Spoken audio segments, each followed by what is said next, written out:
네, 감사합니다. 오늘 우리에게 주시는 하나님의 말씀은 스가랴서 2장 1절에서 13절입니다.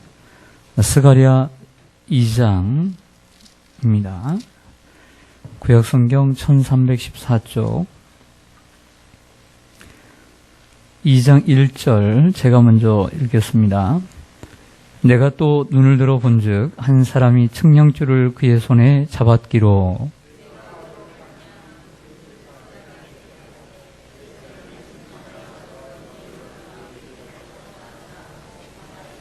내게 말하는 천사가 나가고 다른 천사가 나와서 그를 맞으며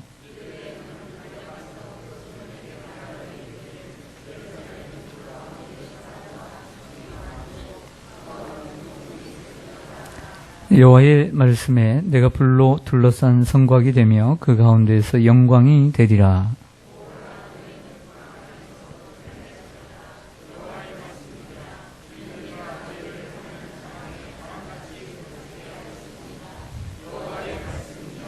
바벨론 성에 거주하는 시온아, 이제 너는 피할지어다.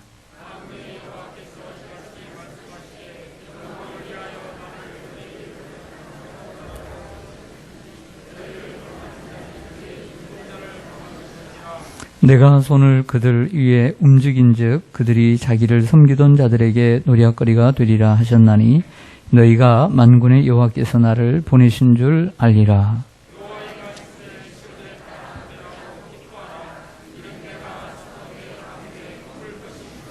그 날에 많은 나라가 여호와께 속하여 내 백성이 될 것이요 나는 내 가운데에 머물리라. 내가 만군의 여호와께서 나를 내게 보내신 줄 알리라.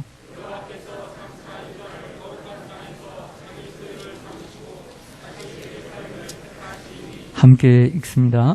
모든 육체가 여호와 앞에서 잠잠할 것은 여호와께서 그의 거룩한 처소에서 일어나심이니라 하라 하더라. 아멘. 네, 기도하겠습니다. 살아계신 하나님 아버지, 우리의 눈에는 보이지 않지만 우리 주님은 영으로서 우리 가운데 거하시고 언제나 과거에 우리의 믿음의 선배들을 늘 지켜주시고 지금도 살아계셔서 우리를 지켜주시는 하나님을 고백합니다. 이 시간 세상의 여러 가지 염려와 또 분주함 속에서 또한 주님 추위 속에서도 하나님을 피하지 않고 하나님께 피하여 주님의 전에 올라온 주의 권속들을 기억하여 주시기를 원합니다. 이 시간 주님의 음성 듣게 해주시고 주님이 기뻐하시는 자리에서 찬송하며 기도하며 성도의 교제를 나누며 함께 기도하는 중보하는 아름다운 시간이 되게 하여 주옵소서. 이 시간을 진정한 보람 있는 시간으로 또 의미 있는 시간으로 아깝지 않는 시간으로 우선순위를 두고 생활하는 우리 성도들이 되게 하여 주옵소서. 한 주간 열심히 달려온 성도들의 육체에 하나님 강건함을 더하여 주시고 피곤한 몸을 어루만져 주시고 몸살 감기로 또 기침으로 고생하는 성도들에게 새 힘을 허락해 주셔서 아파하지 않고 주님을 위해서 힘써 나갈 수 있도록 새 힘을 허락하여 주시옵소서. 예수님의 이름으로 기도드리옵나이다. 아멘. 네, 오늘 금요기도에 올라오신 여러분 주님의 이름으로 환영하고 축복합니다. 포로 귀환하여 성전을 재건 중이었던 스룹바벨과 대제사장 여호수아는 많은 반대에 부딪혀서 16년 동안이나 성전 재건이 중단되었습니다. 이러한 상황 가운데서 하나님께서는 학개 그리고 스가랴라고 하는 두 명의 선지자를 보내서 불가능할 것 같은 성전 재건을 다시 시작하게 되었습니다. 이처럼 하나님께서 보내주신 사람들, 특별히 선지자들의 말씀을 통하여 그들이 누구기에, 그들이 무슨 힘이 있기에 천하장사도 아니고 권력이 있는 사람들도 아닌데 하나님의 말씀을 가져온 자들을 통해서 그러한 놀라운 일들이 일어났을까요? 혹 여러분들의 삶에도 스룹바벨처럼 지쳐 있거나 멈춰 있거나 그리고 불가능하게 보이는 여러 가지 일들이 있을지라도 혹 어떻게 알겠습니까? 하나님의 말씀을 들음으로써 여러분들의 삶이 변화되고 그리고 멈춰뒀던 여러분들의 삶이 새롭게 시작되기에 될지 누가 알겠습니까? 그러므로 오늘 하나님의 말씀이 여러분들에게 새로운 삶의 시작이 되기를 간절히 소망합니다. 스가랴 1장에서 6장까지는 스가랴 8가지의 환상을 하나님께 받아서 우리들에게 소개해주고 있는데요. 그 사실은 첫 번째 독자는 청중은 스룹바벨과 그리고 포로 귀환한 백성들이었겠죠. 그러나 수많은 사람들이 이것을 읽어왔고 그리고 우리도 이 수많은 시간이 지난 이후에 2400년 후에 우리가 이 말씀을 듣고 있는 것입니다. 그 8가지 환상 가운데 첫 번째 환상은 화석류 나무의 선자의 환상입니다. 예수 그리스도죠. 두 번째로는 넷불과 대장장이 4명의 환상입니다. 넷불은 권세인데 사방의 권세를 하나님께서 대장장이를 불러 그 악한 원수들의 뿔을 탕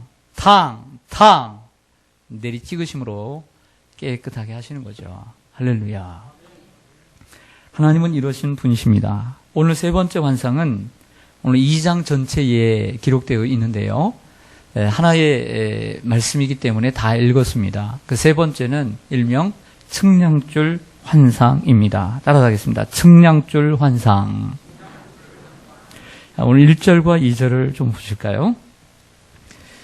내가 즉 스가랴가 또 눈을 들어 본즉 한 사람이 측량줄을 그의 손에 잡았기로 내가 어디로 가느냐 묻지요. 물은즉 그가 내게 대답하되 예루살렘을 측량하여 그 너비와 길이를 장광을 보고자 하노라 하고 말할 때에 아멘. 이제 세 번째 환상이 열렸습니다. 눈을 들어 보니까 어떤 한 사람이 측량줄을 가지고 이제 가는데 묻습니다. 당신은 어디로 가느냐? 이렇게 묻는 거죠.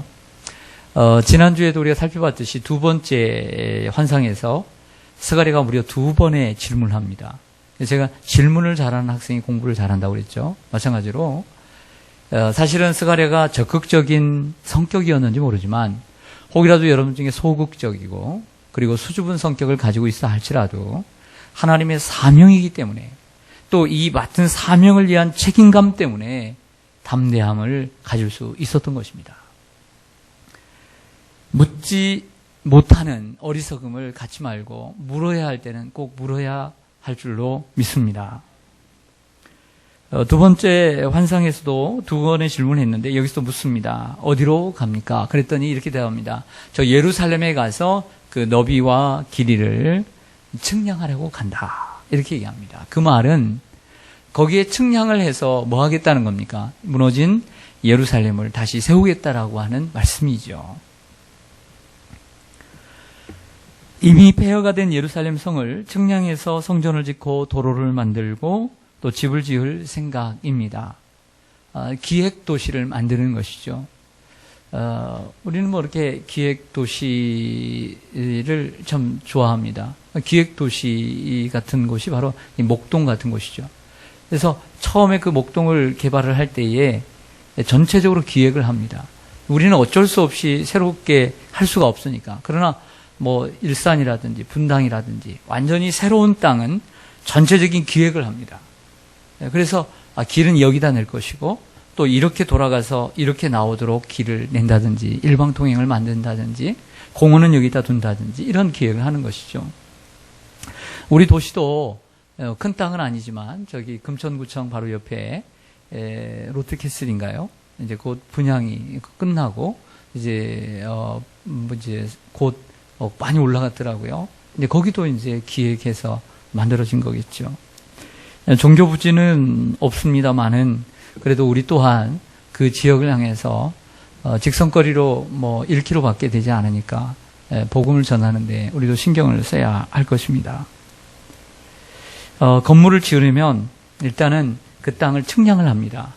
그래서 전문가들을 불러서 이 땅에는 어느 정도의 건물을 지을 수 있는가, 용적률이 60%인지 65%인지 그리고 여기서 여기까지는 건물을 지을 수 있는 것인지 그리고 전체 지하 2층, 뭐 지상 4층으로 한다. 그러면 전체 용적률이 얼마이고 여기에 필요한 주차장 시설은 어느 정도가 구비되어야 하며 이런 모든 것들을 준비를 해야 하는 것입니다.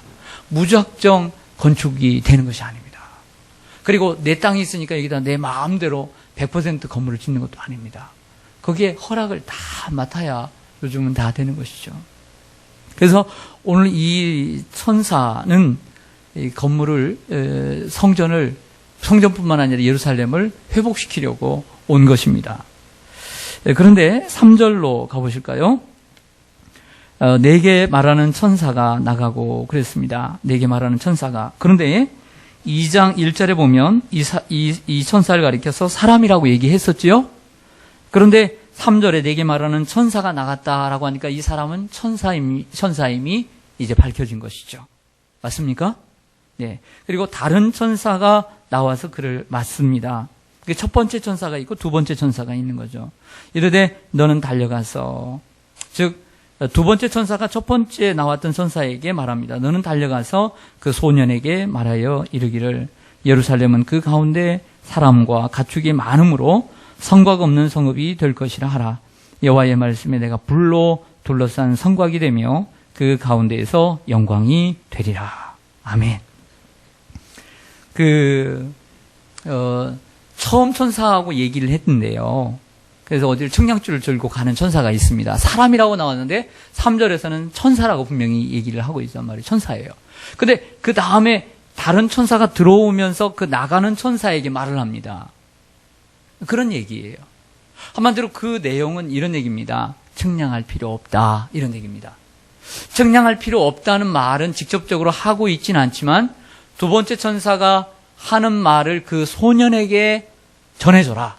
근데 그 소년에게 전해주는 말을 들어보면 측량할 필요 없다는 결론이 나오게 됩니다. 먼저 우리는 여기서 두 가지를 한번 생각해 봐야 됩니다. 먼저 천사입니다. 그리고 두 번째는 소년입니다. 이게 누군가? 먼저는 천사에 대한 성경의 언급이 사실은 성경에는 그리 많지가 않습니다.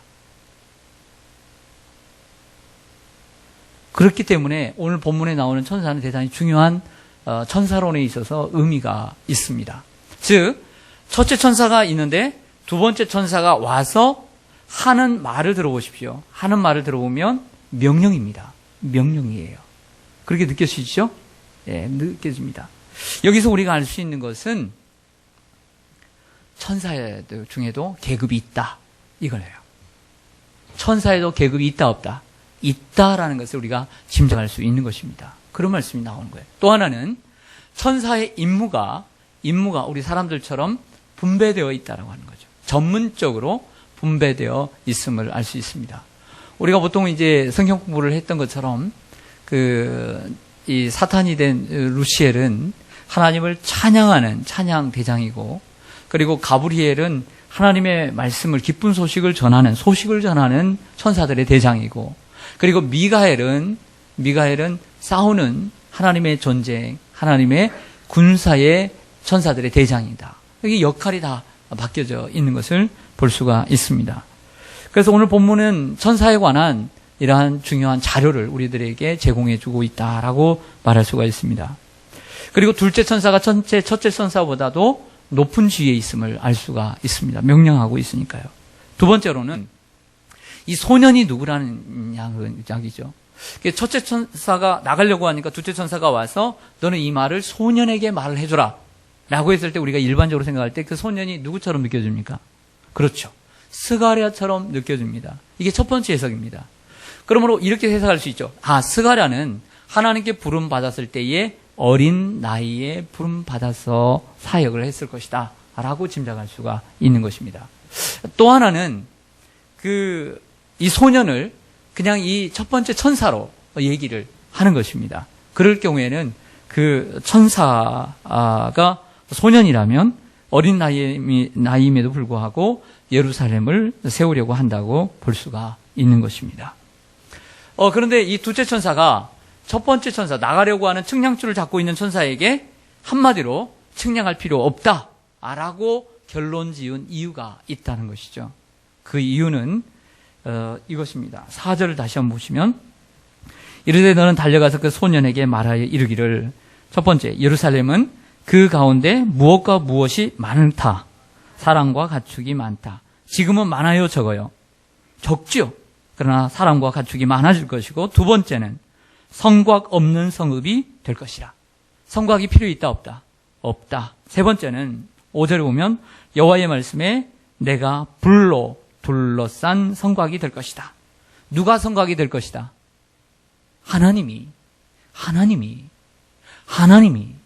하나님께서 불로 둘러싼 불성곽이 될 것이다. 네 번째는 하나님께서 그 가운데에서 그 영광이 될 것이다. 할렐루야. 그러므로 그 성곽을 측량할 필요가 없다는 결론이 나오게 되는 것입니다. 폐허가 된 땅에 사람과 가축이 얼마나 있겠습니까? 성전도 제대로 건축하지 못하는 이 때에, 그리고 우리가 학개서에서 말씀한 것처럼 성전 건축을 뒤로 했더니 열심히 노력해도, 열심히 땀 흘려 농사해도 번 것이 없는데, 손에 들어온 것이 없는데 무슨 가축이 많고 사람이 많겠습니까? 또 이러한 곳에 사람들이 몰려들 리가 없는 것이죠. 사람들이 어디로 몰려듭니까? 시골로 몰려듭니까? 그렇지 않잖아요, 요즘은. 뭔가 좀 돈벌이가 될 수 있는 곳으로 가지 않겠습니까? 사람도 없습니다. 가축도 없습니다. 그런데 이러한 가축과 사람이 많아질 것이다. 할렐루야. 지금은 이 예루살렘에 아무것도 없지만 나중에 예루살렘에 이처럼 사람들이 많아질 것이다. 지금의 가자지구와 전쟁이 있긴 하지만 그래도 지금 예루살렘은 늘 사람으로 북적됩니다. 그리고 순례객들로 북적됩니다. 가장 많이 인기 있는 곳이 예루살렘입니다. 에스겔서 47장에 여러분들 잘 아시죠? 성전에서 그 동편에서 물이 조금씩 나옵니다. 그래서 이 에스겔이 그 물을 따라가죠. 그러니까 따라가는데 거기도 보면 손에 줄을 잡은 사람이 나옵니다. 손에 줄을 잡은 사람이 나와요. 똑같이. 그 사람이 가다가 이렇게 에스겔이 보니까 그 사람이 줄로 재는데 물이 점점 많아지는데 처음에는 발목에, 그 다음에 무릎에, 그 다음에 허리에, 그 다음에는 헤엄칠 강물이 됩니다. 그 물이 흘러가는 곳에 계속 따라오니까 그 강에 물이 들어가는데 강에 고기가 살고 또 강 좌우에 나무들이 올라오게 됩니다. 또 그 강을 계속 따라가다 보니까 바다로 물이 흘러가는데 그 바다에 고기가 없는데 새로운 바다의 환경이 조성이 되고 그리고 고기가 사게 됩니다. 고기가 사라졌던 그곳에 사람들이 어촌에서 어부들이 떠났습니다. 그러나 고기가 많아지니까 어부들이 돌아오게 되었습니다. 할렐루야. 많아지게 되었죠. 그리고 강 좌우에 나무들이 있는데 거기에 나무에는 매 달마다 새로운 열매가 맺혔습니다. 그래서 47장 12절 마지막 절에 그 이유를 얘기합니다. 그 이유는 바로 그 물이 성소에서 흘러나옵니다. 할렐루야. 하나님의 성소에서 하나님의 은혜를 입고 살 때만이 이러한 은혜가 우리들에게 부어지는 줄로 믿습니다.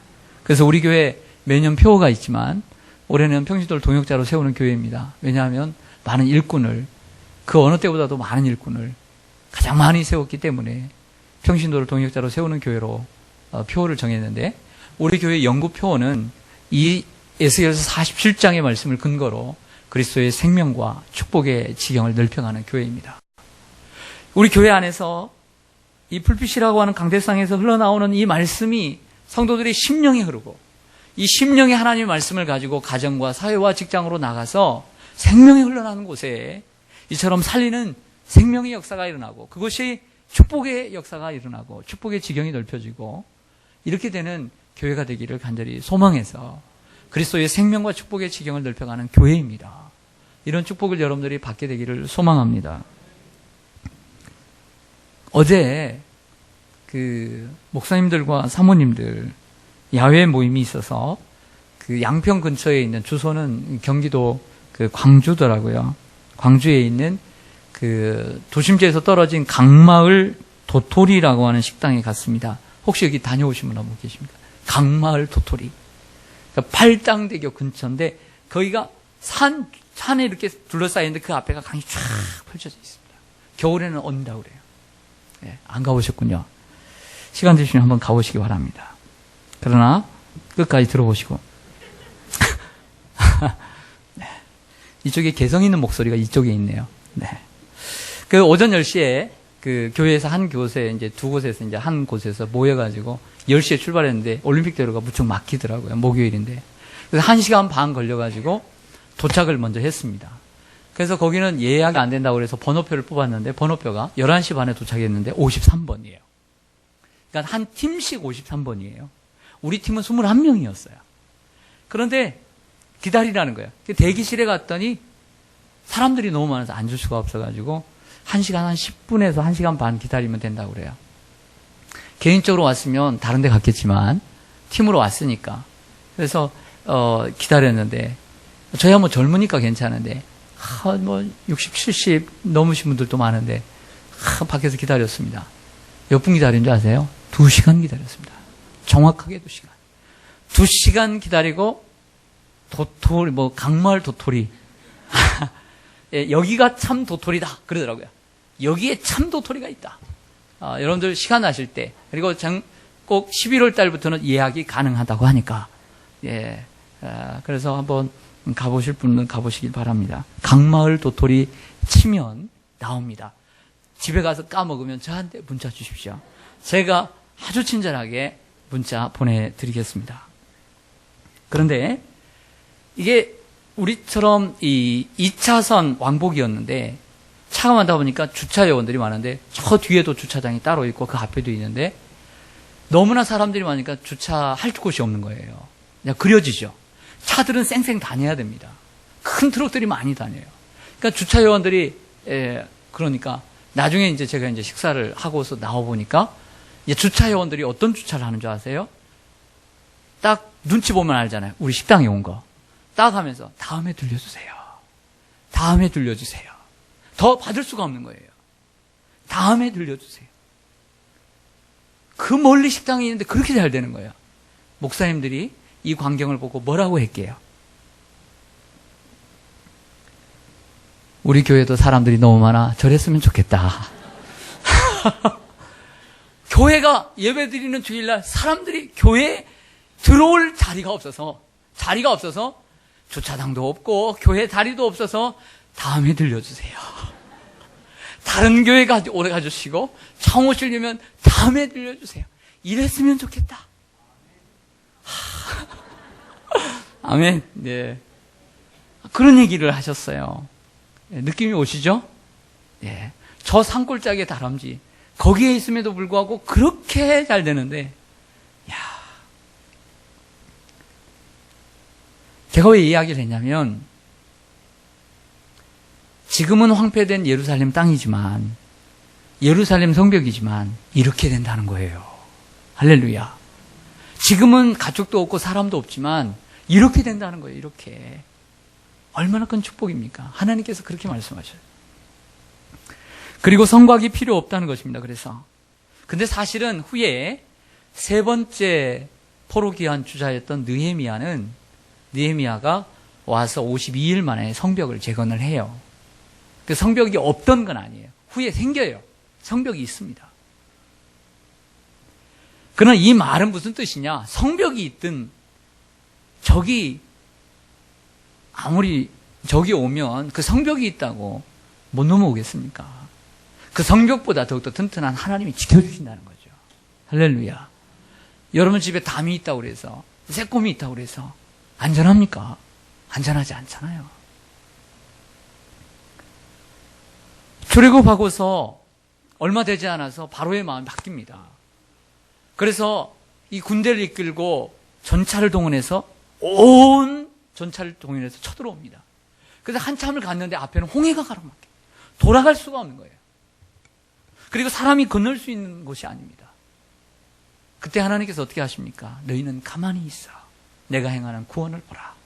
그때 밤새 하나님께서 앞에 홍해가 있고 뒤에는 애굽의 군대가 있지만 하나님께서 불이 되어 주셔서 그것을 막아주십니다. 그리고 불이 되어 성곽이 되어 주시는 순간 하나님께서는 바람을 불어 홍해를 갈라주시고 인도해 주신 줄로 믿습니다. 여러분 앞에는 홍해가 있고 여러분들의 뒤에는 혹 여러분들 바로와 같은 군대가 쳐들어오고 있지 않습니까? 어디로 갈지, 어떤 결정을 해야 될지 답답한 분들이 계시지 않습니까? 오늘 이 밤에 하나님 앞에 부르짖으십시오. 하나님께서 여러분들의 불성곽이 되어 주실 것입니다. 엘리사의 기사 중에 열왕기하 6장에 보면 아람 군대가 엘리사를 찾으러 왔습니다. 특수부대를 보내서 도단이라고 하는 성을 밤새 에워쌌습니다. 그 이유는 이 아람이라는 시리아 군대가 이스라엘을 먹으려고, 북이스라엘을 먹으려고 왔는데 올 때마다 다 스파이가 있는지 다 지키고 있는 거예요. 나중에 알고 보니까 이 엘리사가 다 가르쳐 준다는. 그래서 엘리사 하나 잡으면 끝날 것 같거든요. 특수부대를 보내서 도단을 에워쌌습니다. 종 게하시가 아침에 일어나서 보니까 이 특수부대가 둘러서서 있는 거예요. 겁이 나가지고 주인에게, 엘리사에게 가서 큰일 났다고 우리 죽게 됐다고. 그러니까 엘리사가 눈을 열어 보게 해. 눈을 열어 보게 하여 주옵소서. 눈을 열어 보니까 불말과 불병거가 그 엘리야를 둘러싸고 있더라는 거예요. 할렐루야. 여러분, 이처럼 어려운 상황 가운데 있는 분들이 여기에 한두 분 분명히 계실 것 같아요. 둘러싸고 있어요. 사방으로 우겨싸움을 당해요. 하지만 눈을 열어 여러분들, 하나님께서 여러분들을 보게 하시기를 원합니다. 하나님이 불말과 불병거로 여러분을 지켜주실 줄로 믿습니다. 시편 125편 1절과 2절에 여호와를 의지하는 자는 시온산이 흔들리지 아니하고 영원히 있음 같도다. 산들이 예루살렘을 두름과 같이 여호와께서 그의 백성을 지금부터 영원까지 두루시리로다. 하나님께서 여러분을 둘러주시고 우리 시온산 교회를 둘러주시고 지켜주시기를 원합니다. 시편 121편 1절과 2절에 내가 산을 향하여 눈을 들리라. 나의 도움이 어디서 올꼬? 나의 도움은 천지를 지으신 여호와에게서로다. 예루살렘은 사방으로 둘러싸여 있어요. 그러나 북쪽이 약해요. 6절에 말하는 때 북방이라는 것은 북쪽을 얘기합니다. 꼭 북쪽에 적이 있다는 것이 아니라 북쪽으로 쳐들어오는 바벨론, 아수르를 얘기하는 것이죠. 산들이 두르고 있어요. 그래서 참 요새죠. 하지만 그 산들이 지키는 것이 아니라 그 산과 나무를 지으신, 천지를 지으신 하나님께서 너희를 지켜주시는 것이다. 이것이 시편 121편의 말씀입니다. 여호와는 너를 지키시는 이시라. 여러분, 하나님께서 여러분을 지켜주시기를 원합니다. 오늘의 이 말씀은 불로 지켜주신다는 것은 에덴 동산을 연상케 합니다. 별을 보면습니다. 쫓겨났지만 불로서 화영검으로 에덴 동산을 지키고 계셨습니다. 하나님께서 예루살렘을 에덴 동산처럼 여기시고 그렇게 강력하게 지켜주신다는 의미가 있습니다. 동일한 스가랴 9장 8절에도 이런 말씀이 있습니다. 내가 내 집을 둘러 진을 쳐서 적군을 막아 거기 왕래하지 못하게 할 것이라. 포악한 자가 다시는 그 지경으로 지나가지 못하리니 이는 내가 눈으로 친히 봄이니라. 할렐루야. 여러분, 두려움 가운데 있고 답답한 가운데 계십니까? 하나님께서 여러분들을 도와주실 것입니다. 새로운 문을 열어 주실 줄로 믿습니다. 하나님께서 여러분들 눈동자같이 지키고 계십니다. 5절을 좀 보실까요? 5절. 왜 측량줄이 필요 없느냐? 여호와의 말씀에 내가 불로 둘러싼 성곽이 되며 그 가운데에서 무엇이 되리라? 영광이 되리라. 하나님이 영광이 되신다는 것입니다. 하나님이 영광이 되신다는 뜻은 하나님이 그곳에 임재하신다는 것이죠. 임재하신다. 하나님께서 임마누엘로 함께 하시겠다라고 하는 약속입니다. 하나님께서는 예루살렘 안에 계시며 성전 건축에 함께 하시며 그곳에서 영광이 되어 주실 것이다라고 하는 약속이죠. 내가 이곳에 함께 할 것이다. 영광이 되리라는 것은 내가 이곳에 함께 할 것이고 성전 건축에 내가 함께 할 것이다. 그러므로 겁내지 말아라. 내가 너와 함께 할 것이다. 사실은 이 측량줄 잡은 이 환상은 에스겔서에 나와 있고요. 그리고 오늘 스가랴서에 나와 있고 그리고 요한계시록에 동일하게 나와 있습니다. 같은 맥을 같이 하고 있습니다. 에스겔이 포로 상황 가운데서도 직접 스룹바벨 성전은 아니지만 눈으로 본 환상의 성전을 짓게 돼요. 그 성전의 마지막 장, 에스겔서 48장 마지막 장에 이렇게 얘기합니다. 그 성읍의 이름을 가리켜 여호와의 삼마라 그랬어요. 여호와 삼마라. 여호와 삼마. 하나님이 거기 계시다. 그 성전의 이름이 뭐냐? 그 성읍의 이름이 무엇이냐? 여호와 삼마라. 하나님이 거기에 계십니다. 이 여호와 삼마로 끝나는 것이 에스겔서 마지막 장입니다. 마지막 절이고요. 여호와 삼마. 하나님께서 여러분들과 함께 하실 것입니다. 혹 우리가 믿음이 약해도, 혹 연약해도, 좀 성격이 좀 모나도 우리는 하나님의 자녀이기 때문에 하나님이 우리를 사랑하시고 그 아들 예수 그리스도를 우리를 위해서 내어주시기까지 사랑하시는 존재이기 때문에 하나님이 여러분들과 함께 하실 것입니다. 한 주간 동안 실수를 범하고 화가 나고 혹이라도 마음이 삐뚤어져도 하나님이 여러분들 가운데 함께 하실 것입니다. 6절부터 12절은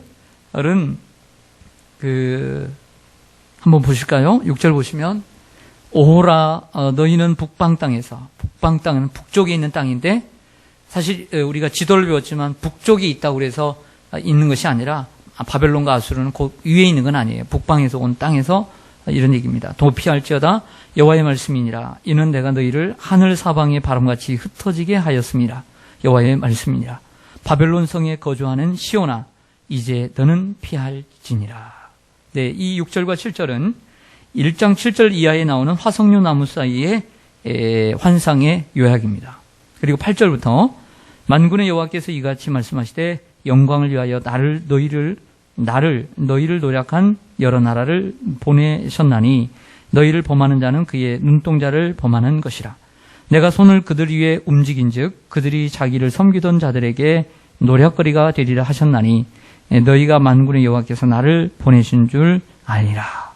네, 이것은 두 번째 환상인 18절부터 21절까지 나왔던 넷불과 대장장이 4명의 환상에 대한 요약입니다. 10절부터 보시면 여호와의 말씀에 시온에 따라 노래하고 기뻐하라. 이는 내가 와서 내 가운데에 머물 것입니다. 그날에 많은 나라가 여호와께 속하여 내 백성이 될 것이요 나는 내 가운데 머물리라. 느낌이 오시지 않습니까?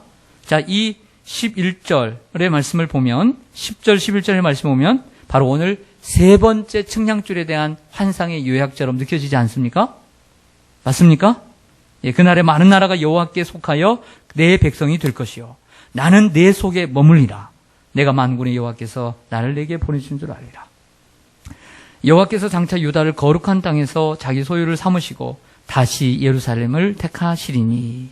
이것이 세 번째 환상의 요약이라면 13절은 결론입니다. 같이 읽겠습니다. 시작. 모든 육체가 여호와 앞에서 잠잠할 것은 여호와께서 그의 거룩한 처소에서 일어나심이니라 하라 하더라. 아멘. 네. 여기 모든 육체가 여호와께서 잠잠할 것은 이렇게 나와 있는데 그전 성경에는 모든 혈기 있는 자들은 여호와 앞에 잠잠할 것은 이렇게 되어 있습니다. 그러니까 모든 우리 혈기 있는 사람은 모든 사람이라는 것이죠. 그렇게 번역을 했는데 히브리어 원본은 아니고 본문에 가깝게 육체라고 번역을 했습니다.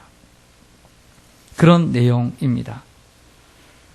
제가 이제 결론을 적용을 좀 하고 마치고자 합니다. 오늘 말씀을 통해서 여러분들에게 드리고 싶은 것은 우리 그리스도인은 어떠한 상황 가운데서도 항상 희망을 잃지 말아야 된다는 것입니다. 어떤 상황 가운데서도 희망을 잃지 말아야 된다. 할렐루야. 라디오를 들었는데 지난 5년 동안 우리나라에서 자살한 사람이 7만여 명입니다. 평균 300명인 줄 알았는데 300명을 하루에 300명이 웃돕니다. 하루에 10,000명이 웃돕니다. 이 7만 명은 아프가니스탄에서 일어났던 전쟁의 피해자 인원보다도 많습니다.